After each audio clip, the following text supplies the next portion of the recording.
everybody, and welcome back to another episode of Vegan Proteins Muscles by Brussels Radio. My name's Giacomo. And I'm Danny. And this is our 65th episode.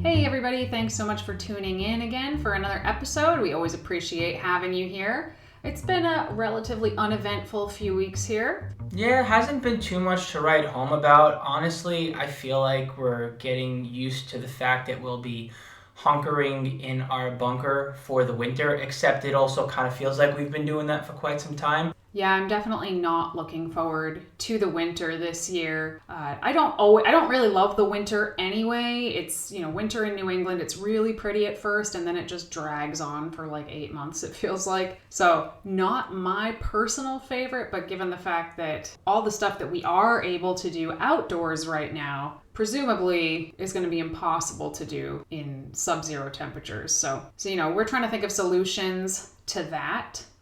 Thank you guys so much for the feedback on the last episode, which was about type A personalities. I can't even count the number of people who were like, is it type A? Or is it anxiety? I can't tell, like chicken and egg stuff. So I was really interested to hear other people say that because I don't really think I've heard people talk about that. Anytime I hear people talk about type A people, it's always in this really aspirational way. And a lot of people seem to think that it was actually anxiety driving that. So interesting stuff, guys. Thank you. If you're enjoying the podcast, if you've got something out of these past couple episodes, or if you're an avid listener and you've been tuning in for a while, feel free to leave us a review. It helps us reach more ears. Yeah, podcasts are weird. You don't really know how many people are listening. It's just really weird. It's not like other forms of media where you can just click viewers and check out the demographics, like the info about who's listening and how long they're listening. It's really, really vague and sparse. So when people leave reviews, it lets us know like, hey, people are actually enjoying this. Or you can always send us a message personally as well, because we do always answer those, and it really does always make me smile when people send me those messages. So what are we talking about today, Giacomo? Why diets fail. It seems to me like the word diet is synonymous with this thing that you just have to keep on doing. And then the other side is like, well, this is just how I live. But the truth, as usual, is somewhere in between. It's like you do have to have some periods of time where you're focused on changing your eating habits and how much you're eating. And there are other times where you can just maintain where you've gotten, and that is essentially your diet. I guess to my point here, it's like, well, diet shouldn't have to be this thing that you try and fail, and yet I think it is that way because we enter into changing our food habits and not realize that we're not doing what we need to do to make progress, essentially. Yeah, so a lot of people I feel like are just stuck in this perpetual dieting cycle, or kind of they're just in a forever diet, but they're not actually making any progress towards what they're trying to, or they'll take like one step forward and 2 steps back, and just over and over and over again. And it reminds me of the definition of insanity, doing the same thing and expecting different results. So when we're talking about diet today, we're talking about actually going on a diet, not just changing your diet or a lifestyle change. We're talking about an act, like going on a diet. And when you try to go on a diet and it just doesn't work, and the reasons why that might be the case. A lot of people really are trying. They have the best intentions, but it's just not working. They're not getting the results they want. And a lot of times it can just be because of like a small little misstep that if you fix it, it will work. Sometimes it's bigger than that, but we wanted to get into what some of those things are. The missteps are where I feel like it's sort of obvious, or at least it should be. But it's the bigger things that we go into.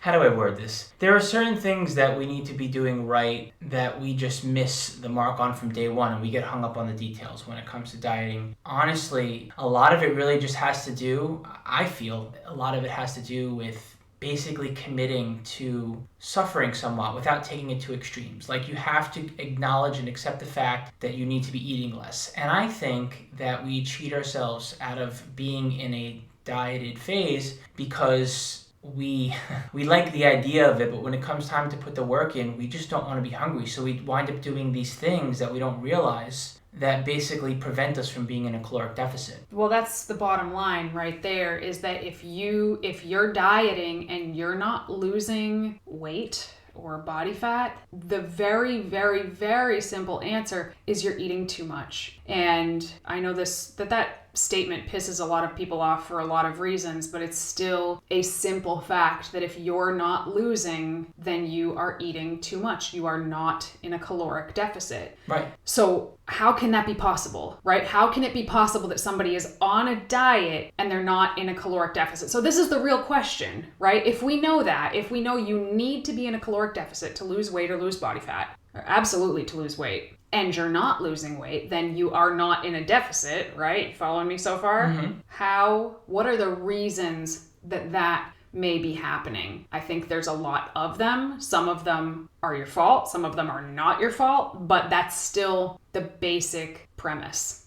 And I think that the first thing to look at is probably going to be how the weekends look for you, because I honestly think that is where people fall off and they think that they can just make it up during the week. Yes, that is a great point. People are in a caloric deficit. A lot of times they do a great job Monday through Friday, and then Saturday and Sunday they decide to loosen it up a little bit, but they're not loosening it up a little bit. They're loosening it up a lot. They are effectively closing their deficit completely in a 48-hour window. It's actually really easy to do. So you do have to be mindful on the weekends. Yeah, exactly. I also think that it puts you in a place where you can wind up having frustrations about getting back on track, even just from a habit-based standpoint.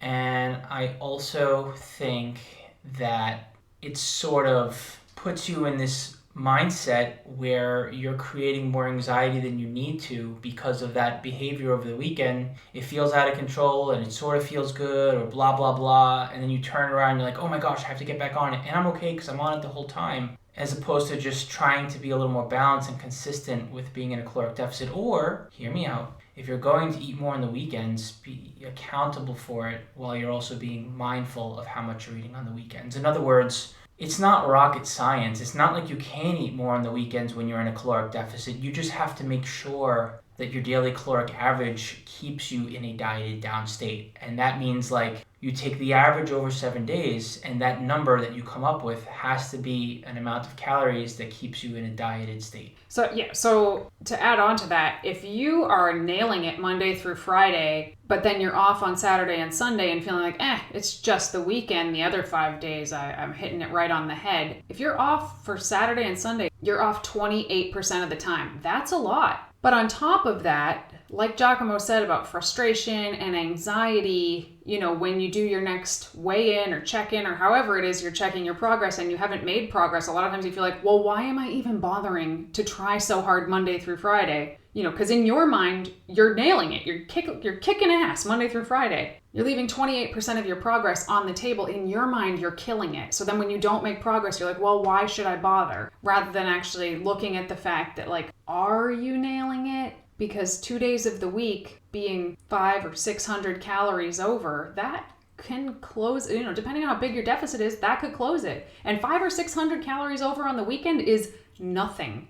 It's nothing. It's 2 drinks per day. It's one dessert depending on the size of it. So, and that's, a lot of times people are eating well over 1,000 calories over on each day. 2,000 calories, that's 2/3 of a pound, that you just didn't make that progress because of the weekend.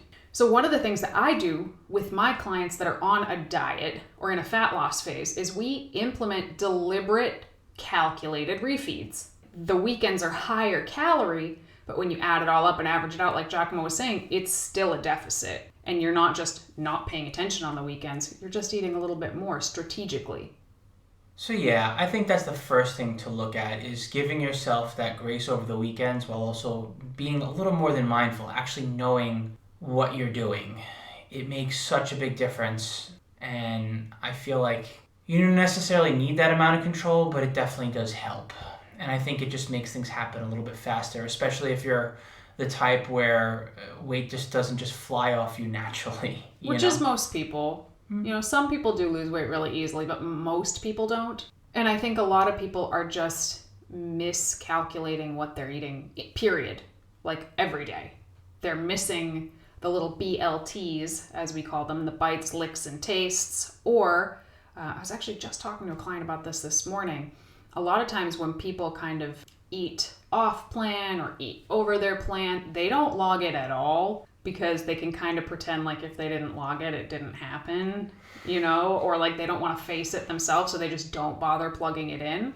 But there have been a lot of studies where they check to see how well people do with self-reporting their caloric intake. People are off. They are way off, actually.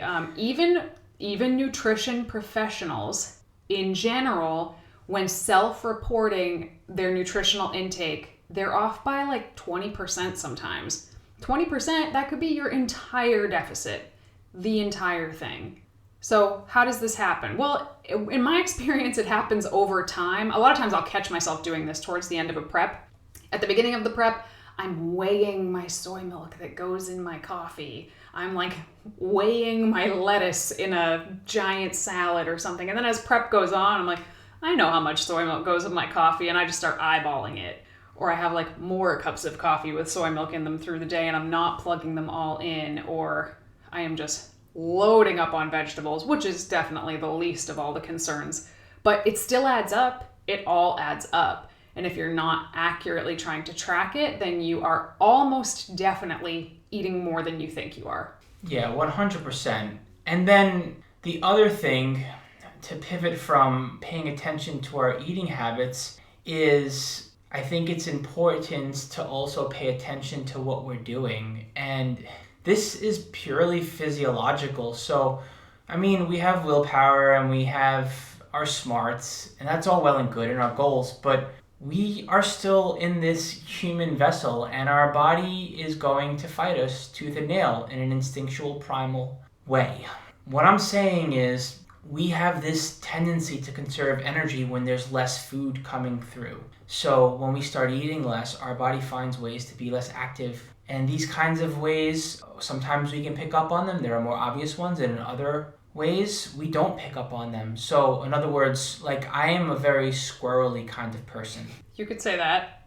I like to fidget.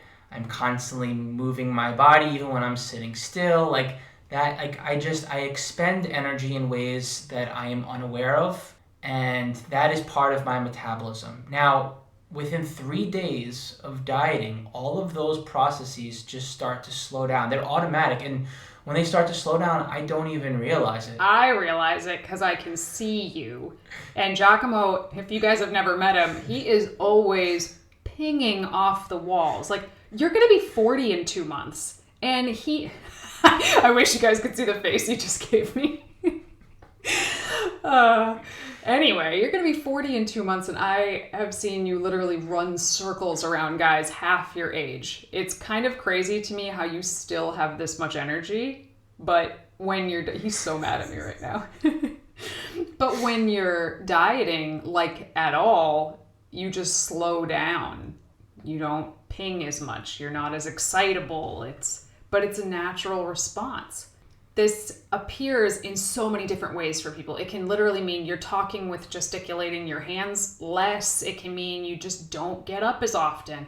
There have been times when I'm deep into prep that I'm sitting on the couch or something and I have to pee. And I'm literally too tired to get up and bring myself to the bathroom to go pee. I convince myself it can wait. We can do it. Just wait until you have to get up to do blah, blah, blah.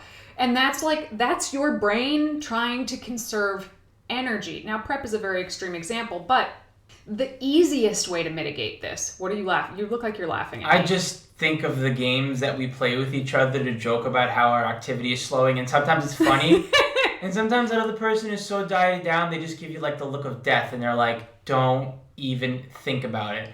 For example, deep into a prep, Danny's putting all of her spices next to the area where she preps her food next to the stove, and I'm looking at her, I'm like, you know that you're moving less by having to remove one step from getting your spices and put them away. But she's like, shut up. You just want to be like a neat freak. And I'm like, okay. Well, he is a neat freak, but yes. We also, our pantry is in the basement, which you will have seen if you've watched any of our YouTube videos. And I'll be like, Giacomo, we're out of soy milk in the fridge. Can you get more? And he'll just be like, sure, I'll just steal some of your neat. And I'm just like, damn it.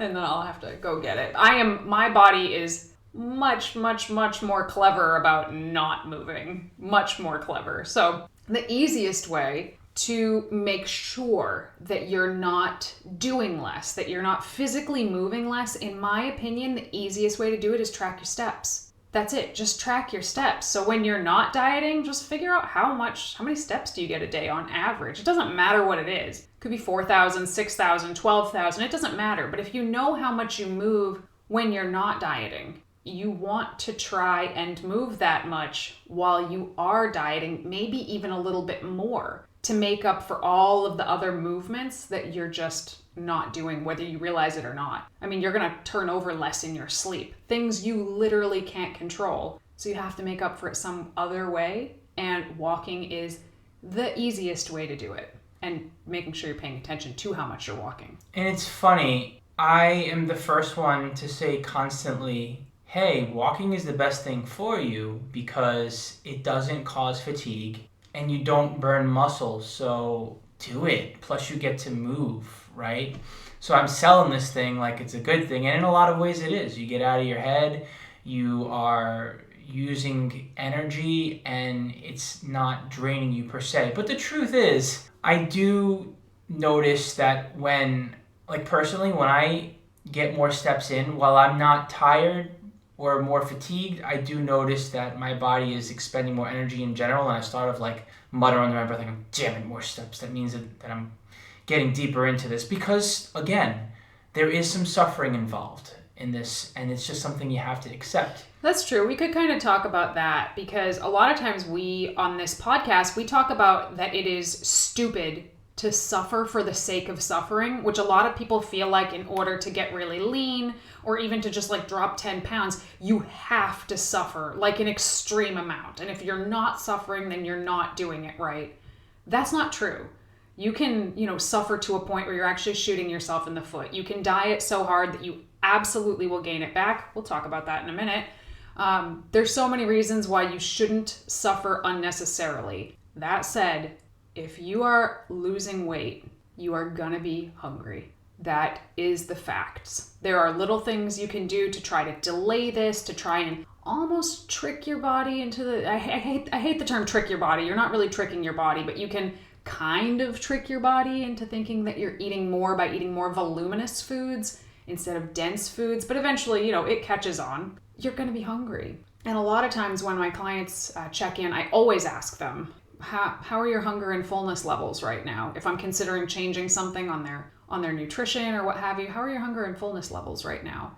And sometimes people will say, I was pretty hungry this week. And if I look at everything and it makes sense and they're not suffering and their life is not suffering, then a lot of times I just let people know, if you're starting to feel hungry, it's starting to work. And, it can kind of sometimes be a dangerous thing to say, again, because a lot of people think, well, if a little hunger is good, then a lot of hunger must be better. It's not.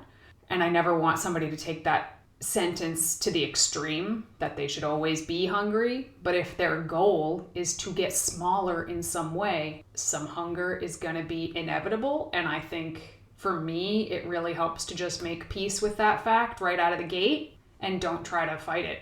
Sometimes people can be addicted to that feeling of hungry too. And sometimes people can be hungry for so long that then even just not being hungry just feels like you're stuffed, even though you're not stuffed. You're just not hungry anymore. So, these are all important things that you have to pay attention to. But making peace with being a little hungry during any kind of a fat loss phase, really, really important. Really a smart thing to do. Right. And being a little more hungry than we'd like to be, while it's not how we typically live, I do feel like there's some value in it. I do feel like we tend to just not want to feel anything less than over full. I think because we have access to calorically dense, hyperpalatable food literally at the touch of a finger. We don't even have to leave our house.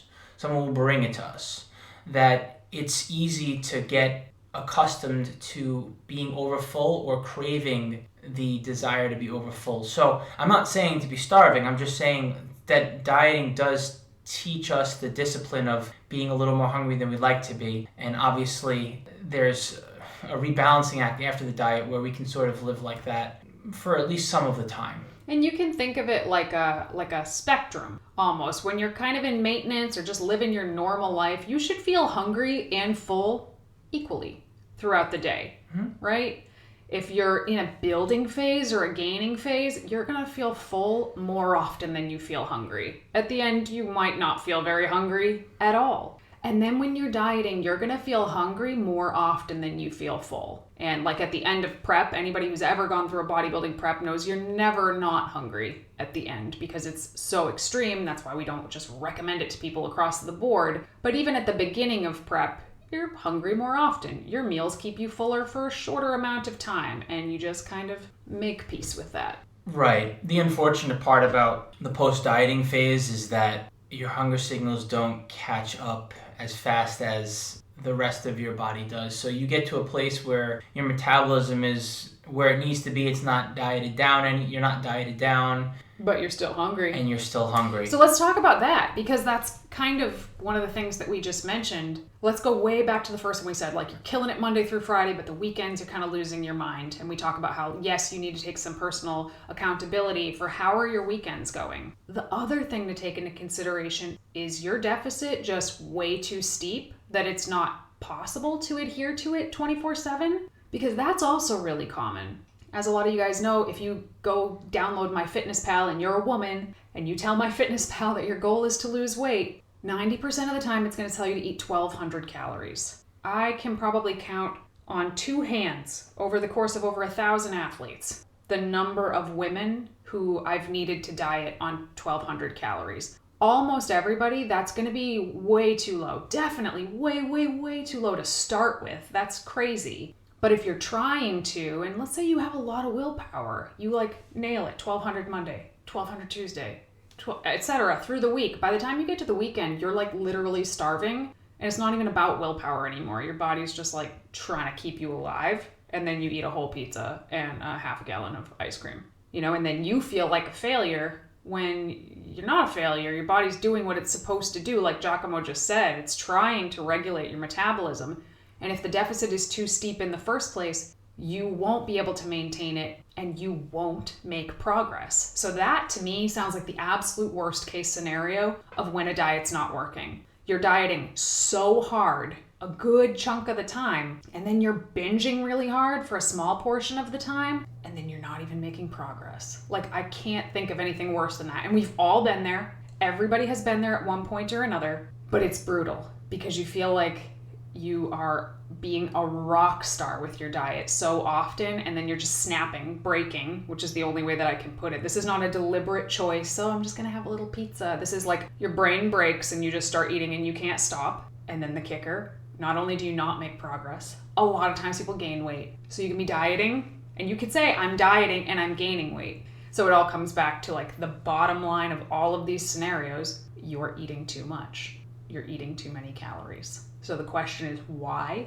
and how do you fix it? Right. And then there are some of those simple details that you could be missing, like how are you measuring your food? How are you tracking your food? I feel like a lot of times we say we're having certain portions and we're winding up cheating ourselves out of what we think we're adhering to because we're just measuring the food wrong. Like it's things as simple as like 2 tablespoons of peanut butter. Are you really having 2 tablespoons of peanut butter?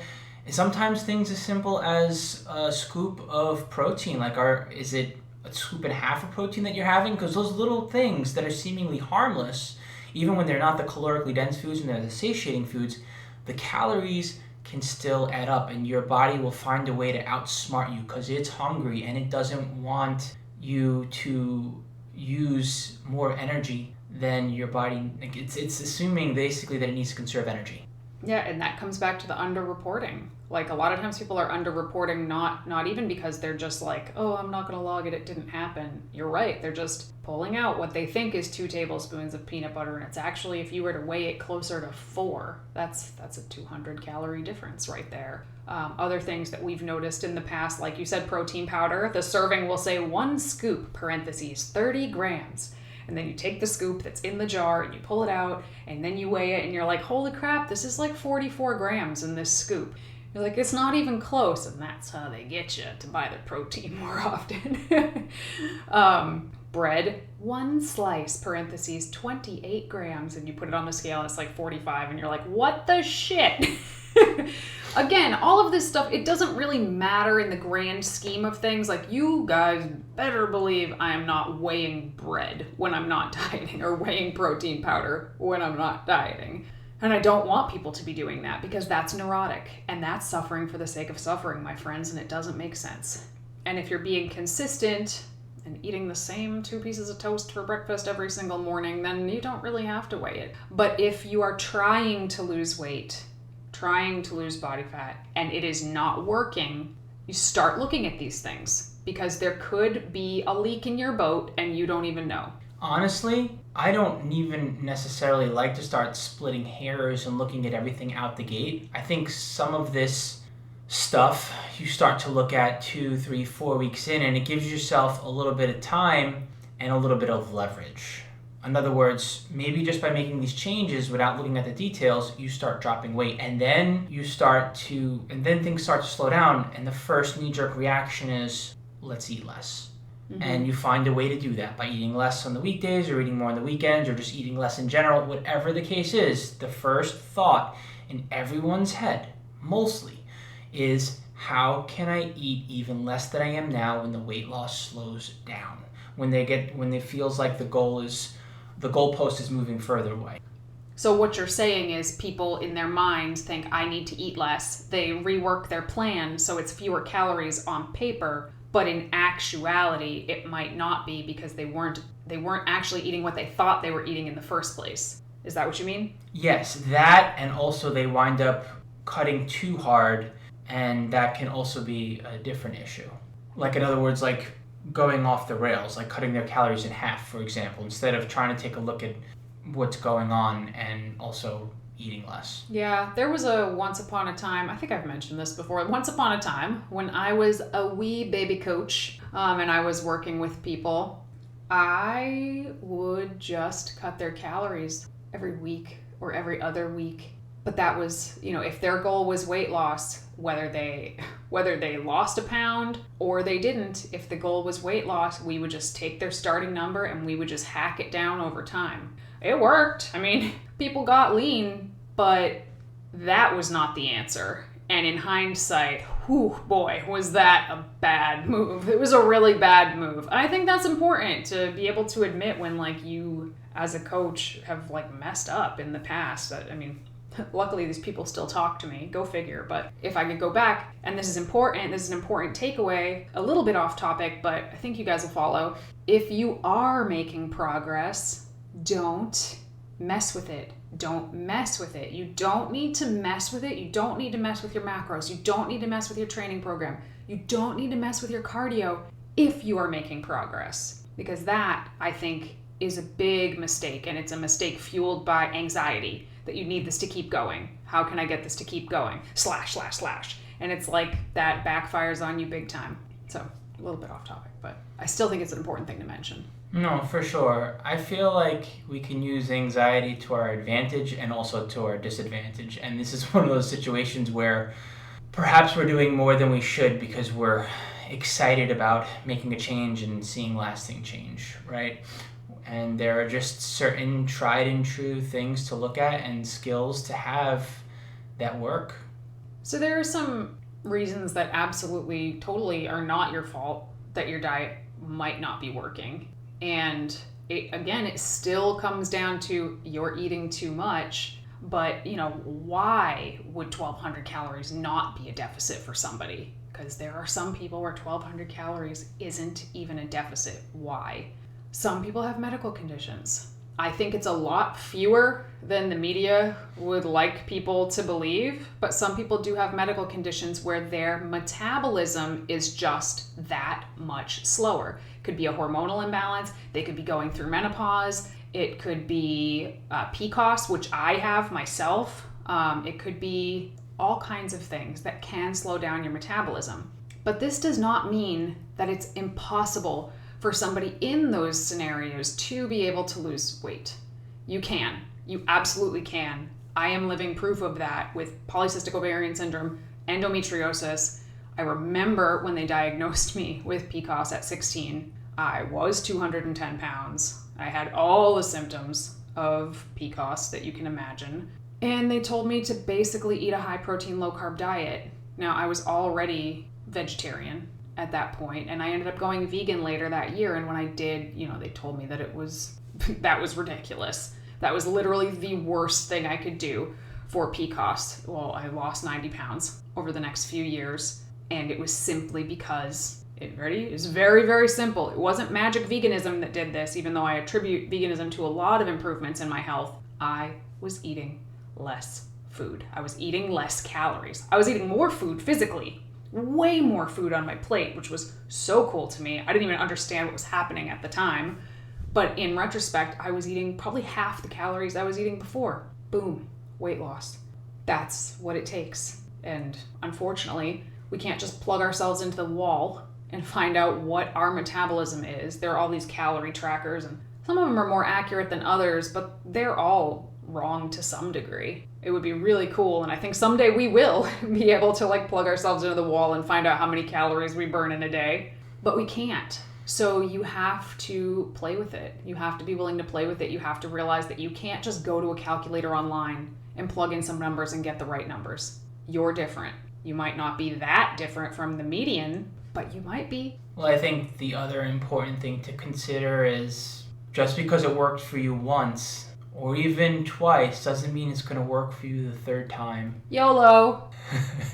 You're only lean once. There it is. There it is. If you diet super hard and you get really shredded and then you inevitably gain back the weight you lost and probably then some, and then you're like, well, I did this thing before. I'm just going to do this thing again because it worked last time. And then you try it again and it doesn't work as well. And then you rebound again and then you're like, I'm just going to try it again. And this time it doesn't work at all. That's really common. That is how dieting too hard can shoot you in the foot in the long term. And too often. Way too often. And that is how you end up dieting in a dieting cycle forever and not making progress. The other point that I want to add to that is that age aside, our environmental stressors, our lifestyle, things change. And all of those things are important to take into account. I think we tend to treat ourselves as this perfect science experiment. And what science experiment is, there's only so many variables that you can control. So when your lifestyle changes, let's say you haven't dieted in 3 years and you go to diet again, you're like, all right, I had this formula, it worked. And you put that formula in again the same exact way, don't expect the same results. The body doesn't work like that. No, when I worked in a restaurant and I was on my feet all the time, I'm talking one shift, 25,000 steps every day for years. Let me tell you how much more I could eat and lose body fat back then than I can now, where I have to force my ass outside to walk 10,000 steps every day. Because if I just sat at my desk and worked, I could easily have days under 3,000 steps all the time. Don't want that. So yeah, lifestyle changes are huge. The last time you dieted, did you have a kid? No, but now you do have a kid. You're probably burning things a little bit differently now. Are you 15 years older than you were the last time you tried something? Probably burning a bit differently now. So you're just a never-ending science experiment. And that's not a bad thing. Honestly, I feel like that's the part of it that's the most fun. You get to literally observe what's going on each time you go into one of these phases where you're looking to change your body composition. It's your never-ending work of art, so to speak. I mean, that's how I view physique and physique-based goals. Another reason that we didn't actually touch upon, but I think we should, even though most of our listeners probably already know this, we might have some new people. Hi, how are you? Welcome to our show. But one of the reasons why somebody's diet might not be working is, we've talked about they're eating more than they think they are, but that's assuming somebody's logging their calories or their food at all. A lot of people just decide, well, I'm just going to eat clean and then I'm going to lose weight. And a lot of people are wholly disappointed with that route. Yeah, I honestly don't know how that is still a thing. But it is. I totally get why it's still a thing. There's nothing wrong with, I hate the terminology eating clean because what the hell is clean? But I like the idea, eat lots of whole, unprocessed foods. Cool. It makes so much sense to people. You don't even have to explain it. Actually, there was a recent study on this. Clean eating, the idea of clean eating, still alive and well. Something like 72% of people are aware of clean eating and think it is a good thing. And it is a good thing. There's nothing bad about clean eating. It's just not inherently superior for weight loss. I think it has advantages as long as you apply the principles of weight loss to clean eating. Yes. I think the inverse happens where we basically assume that clean eating is going to lead to weight loss, so we don't have to put the work in, and that's where I think things go awry.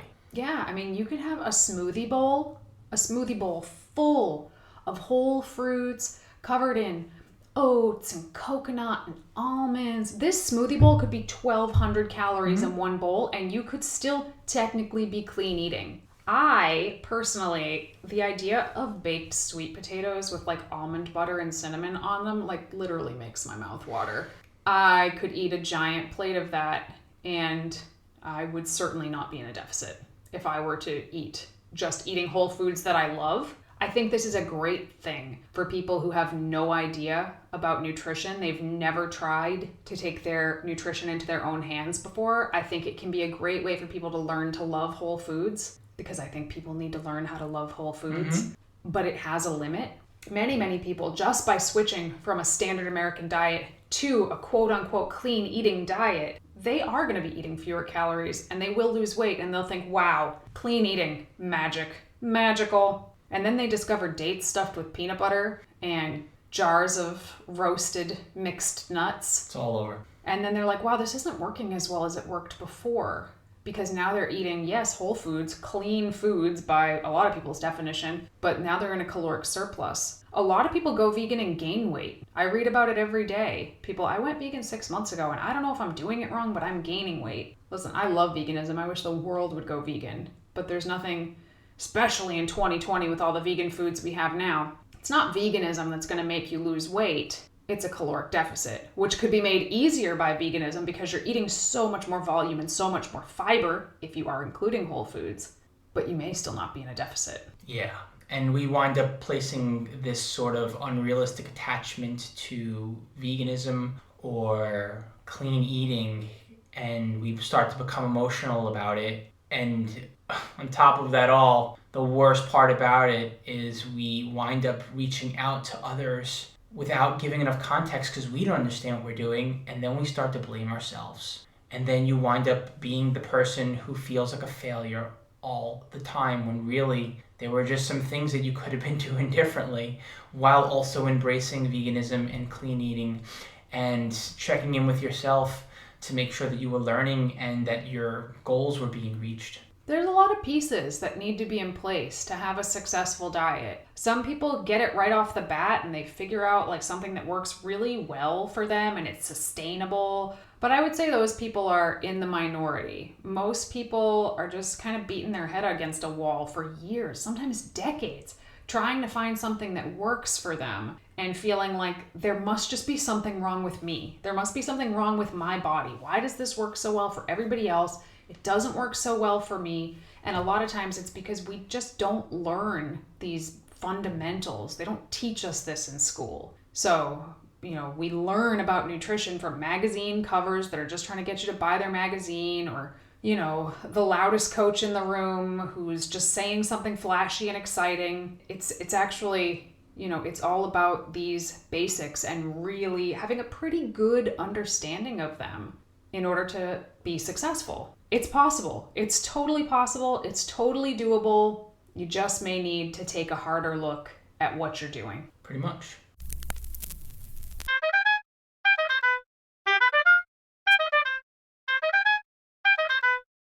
All right, moving on to our question and answer segment.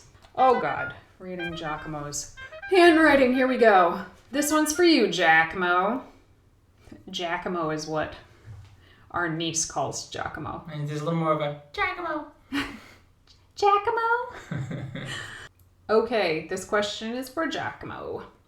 I'm starting a graveyard job and a bit confused on how to track my macros. Should I eat at night into the morning? What do you think? I still can't read it. Would be best. What do you think would be best? Well, I think what is going to be optimal is going to depend on whatever your habits already are. Well, actually, you said you're starting a graveyard shift, so this is going to be different, right? Well, I definitely wouldn't recommend not eating because you're working a graveyard shift during your shift, because that would be a recipe for disaster. I feel like there's going to be a lot of things that are going to be counterintuitive for you because your schedule is changing so darn much. So honestly, if it was me, I would give myself a little bit of time to adjust and know what it would feel like to work that shift, like 2 to 4 weeks. And then I can see like when I'm hungry, when I'm sleeping, etc., etc. So that's what I would do. Step 1, give yourself 2 to 4 weeks to adjust to this change in schedule. Step 2, while you're adjusting, please eat. Like eat while you're working. Like at least have, I guess, what do you call it, lunch? 4 a.m. lunch or whatever, what have you. I would treat my work shift like I would treat my work shift during the day. On my lunch break, I would eat lunch. And on a work break or 2, I would plan myself a snack. And then I would have something after I woke up when I got home, provided that I would sleep after I got home. I feel like that's how I would run that. Go home, sleep, wake up, have breakfast, and maybe have lunch before I start, and then have dinner on a lunch break during my graveyard shift, and maybe have a snack during my graveyard shift. I mean, it could be a little weird eating that late at night, perhaps, but I think it would be even more weird to not eat while you also needed energy to work. You have anything to add to that? I would just say that I would follow the same macros in a 24-hour period. Just maybe instead of your 24-hour period starting with like waking up at 8 a.m. and going to bed at midnight, your 24-hour period is like you wake up at 2 p.m. and go to bed at 6 a.m. or something like that. So 24 hours is still 24 hours. I think the annoying thing would just be like if you're tracking it in an app or something, it's going to start a new day at midnight. But that, I mean, really that doesn't matter. Honestly, you could just go back a day, or you could just, let that be that 24-hour period. This next one's for you, Danny. As a beginner, how long do you cycle your cutting and bulking cycles for? So as a beginner, I wouldn't really be cycling bulking and cutting personally. The question for a lot of beginners is where they should start. Should they start trying to build, or should they start trying to cut? And I think what you should probably ask yourself is, what do you want to do in the beginning? Are you like a real skinny 19-year-old who wants to bulk up? Okay, then start in a caloric surplus. Do you have 50 pounds that you want to lose? Okay, then you should start in a caloric deficit. If you're pretty happy with your weight in general, where I suggest most people start is just at a maintenance phase. If you're a beginner, just getting used to eating at your caloric maintenance with appropriate macros, like eating enough protein, consistently hitting your calories every day, because obviously you've been maintaining your weight for this long, so on average you're hitting the right calories to maintain that weight every day. But maybe one day you're eating 1,000 calories and the next day you're eating 2,500. Getting used to eating consistently across the board can be a brand new thing for a lot of people. And that alone, paired with a really good lifting protocol, can get you really, really good results in the first year. Unless you have a lot of weight to lose, I don't really like people starting with a cutting cycle. Just speaking from my own personal experience, if I could go back in time and do things differently, I would have stopped trying to cut much sooner than I did. I would have just tried to eat at maintenance and build muscle. And I think to this day, I would be a better bodybuilder if I had done that. But I did have a lot of weight to lose at first. I lost it. And then I just kept going. I just kept dieting. And that was a huge mistake. So I think once you're at what you feel is a healthy weight, just eat at maintenance and learn to build consistency for like a year before you decide to pick a direction. All right, everybody, thank you so much for tuning in to another episode of Vegan Protein's Muscles by Brussels Radio. If you have any questions or comments or topics you would like us to cover, feel free to reach out to us on Facebook, Instagram at Vegan Proteins and at Muscles by Brussels, or on YouTube. We really look forward to getting those comments. Once again, thank you so much for tuning in. My name is Danny. And I'm Giacomo. And we will talk to you soon.